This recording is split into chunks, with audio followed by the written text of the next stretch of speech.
So today is February 19th, and earlier this week, Amy and I spent the day in Hot Springs, North Carolina with our friends Gary and Karen. Hot Springs is a small tourist town about 50 minutes outside of Swannanoa.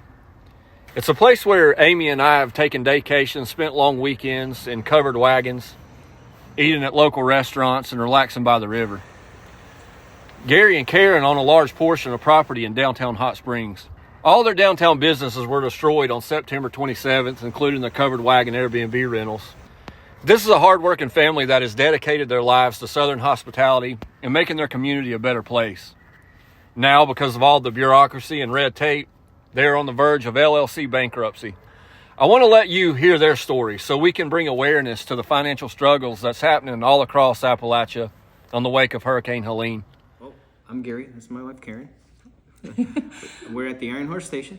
In Hot Springs, North Carolina. Beautiful town, small little town. We bought the Iron Horse Station in 2018. Mm-hmm.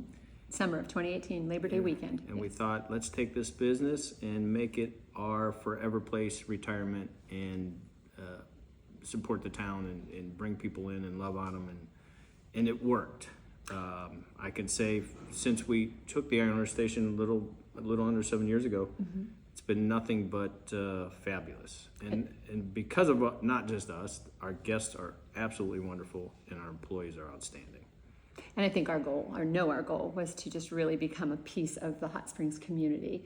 And so, yeah, absolutely love on the guests that came for sure, but equally love on our town and do everything we could to be an important part of the town and help support and grow the town.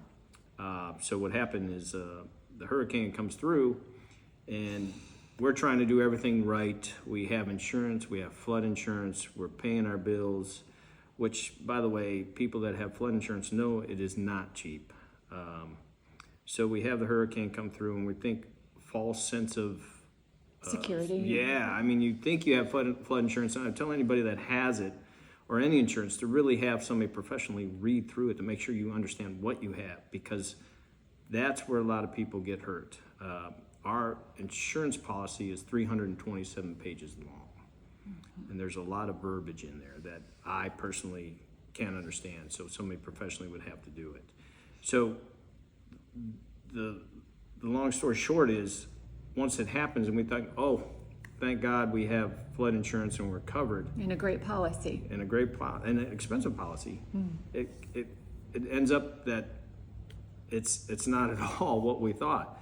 And from our total policy and what we need, they're offering, it's roughly about 28% of the policy based on just really, I think, a clinical error. We have Westfield, Ohio insurance that covers most of our insurance. And we have a flood policy rider that comes from Lexington Insurance Company. Now, between writing the policy through Westfield and getting signed up through Lexington, where the ball was dropped somewhere in there, where our building is 12,700 square feet based on everything you would look up in the county, Madison County, North Carolina, survey, everything. It's all under one roof. They're saying because we have 3 separate addresses, which makes sense and is pretty common, anybody has storefronts, because what we did is we broke up our building so you have a coffee shop, a real estate office, and the restaurant, and the inn upstairs. They said, no, your policy is only covering 2,700 square feet. And they're saying no matter how much proof that we sent them that it's one building and what we're doing was correct, and it made, common sense would tell you it's all under one roof, it all makes sense. They're saying no. And we're fighting it, and we're losing that battle. And we've been fighting it 10 days short of 5 months. And while we're fighting it, there's zero progress, very, very little progress that has been made, and there's still dozens of people out of jobs, of course, including ourselves and our staff that is like our family. Mm-hmm. And yeah, so that's been really frustrating. And the sad part is we're not the only story like this. We're telling our story that we talk to people have the same stories. Insurance companies are not your friend. And you get a false sense of help. Even when our insurance guy is a wonderful guy when you talk to him when we buy these policies, and you get, it's like your car insurance. Okay, we're covered. And it's just a big wake-up call. And I beat myself up a lot in the beginning, but our help has told us that 99.9% of us that have flood insurance and all that are probably in the same boat. God forbid something would ever happen to you, and we hope it never does. And I think, well, I know the word that keeps coming back for us is criminal.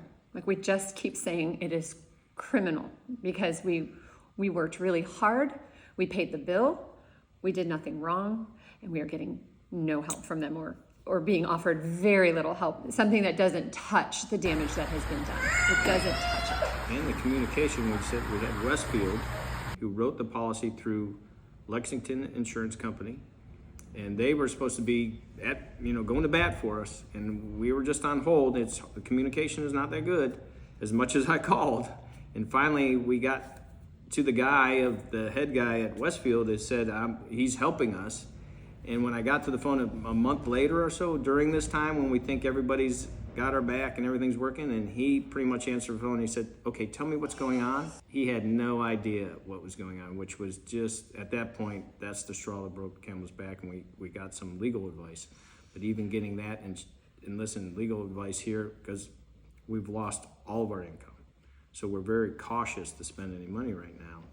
And she has done it for free, and I can tell you, it's just mind-boggling how that policy has you handcuffed to whatever they want to do or give you or tell you. And that's sad. Yes, it is sad. And I would add in that obviously we're talking about the Iron Horse Station right now, which are in storefronts and restaurant, but we also have a partner in Vinyl Pies Pizza that was wiped out by the hurricane. And then we also have 4 miles up the road, beautiful land on the French Broad River that we had 2 covered wagons on. They're beautiful. We call it Tranquility.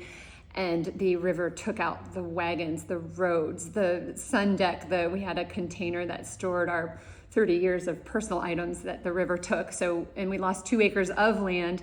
So it's deeply impacted, obviously our staff here, but us on a personal level. And I think more than anything, what we've said over and over again is how criminal insurance has been, like an organized crime, but also thank God for the people that aren't the insurance companies, because the people who shouldn't be helping us have, and that has been amazing. And the people who should be helping us have not. Just a quick story too for people in business that think FEMA. We were told when this all happened, sign up for FEMA. So we all did. We waited a couple weeks, and then FEMA comes out and helps you, and they walk in and they go, oh, this is a business? And we're like, yes. And they said, well, FEMA doesn't help businesses, and they walk out. I know what has been really hard about this really small town, the first town along the Appalachian Trail at mile 274.5 that everybody just adores. Anybody that's been to Hot Springs adores Hot Springs. What's sad, frustrating, and we're just angry is that nobody has come in who should to do what we thought we paid for. Yeah. And this town it's just at a standstill. The progress is here. It's very, very slow. What progress has been made has been, again, it's the people, I don't want to say that shouldn't be helping because they want to help, but it's not the people who should be helping and who should have been helping. September 27th, we called the evening of the hurricane, and because of that, this whole town is suffering. It's suffering because this town is 100% tourism driven, and it's not ready to be back. We're going to have little pockets of it back. But the town, kind of like we started in the beginning, we all support each other. And to make Hot Springs the special, amazing place it is, we all have to be open together, and that's not happening. I spend an hour a day filling out grants, as many as I can. Every day for 140. 0 grants. So when people say, well, did you see the grant? Did you see the grant? Of course we do. We all do. We just, had somebody just peek in the front doors talking about, I applied to that grant. We've gotten 0. I don't know, maybe there's somebody out there that has, but you hear this, the trouble with the money coming from the government is, my opinion, what I have seen, I don't know who's getting it, but there needs to be somebody that distributes it, that knows what's going on. Yeah. Because they're giving it to these bigger companies, and it's not trickling down to the people that need it. Yeah. And that's the other sad thing. The government says there's money there, but who's getting it and how are they getting it out to the people who need it? Not just us. You got these people we call the hollers around our area. How are they getting the money? Because they're not, you don't know what, you need to get a local person to say, this is where they are, this is how you drive there, because it's not a big city. You don't drive down this paved road and you go, oh, here's Bob Smith's house, and he said, this is, you go to the big oak tree and you turn left, and then you're gonna meet him. And that's the other sad part is just, it seems like we're forgotten. And if all these small towns fail, it's just going to be really sad. And that's what we're seeing. We're seeing that is That's very scary. likely to happen, and that's just scary for the people in this town. And again, we always go back to the guests who visited here. People love hot springs. They love hot springs because we love on the people. Nobody here cares your wallet size. Nobody cares about your sexual orientation, your politics, your age. We just love on people, and we do it good. The whole town, not just us. We do it really well. It's phenomenal. And so the guests are people are rallying for the town. The community itself is rallying for the town. But these are the people who aren't rallying for the town, and we're mad. We're really frustrated. We're mad for our guests. We're mad for our adult son. We're mad for ourselves. We're mad for our community. Yeah.